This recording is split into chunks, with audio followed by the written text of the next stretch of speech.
History of Opera by Richard Fawkes.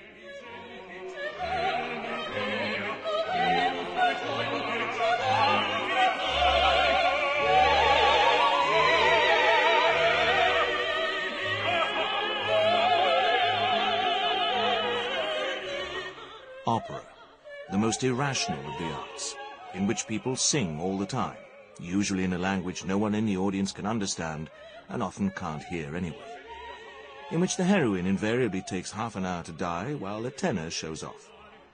And yet when it works, the combination of music, the human voice, the drama, the costumes, the lighting and the staging have the power to touch the human soul and work a magic upon the emotions in a way no other art form can. That is opera, and that is why it has, through the ages, attracted the greatest composers, and why today so many still want to write it. Opera, as we know it, began at the end of the 16th century, but it didn't suddenly appear fully formed. To discover its origins, one has to go back to ancient Greece. The ancient Greeks discovered that in their vast open-air amphitheatres, words carried further if they were sung. They also realized the potency of the fusion of the spoken word with music. This was something the Christian Church also discovered in the Middle Ages. Singing helped words carry to the back of large buildings. Singing gave those words a mystic charge.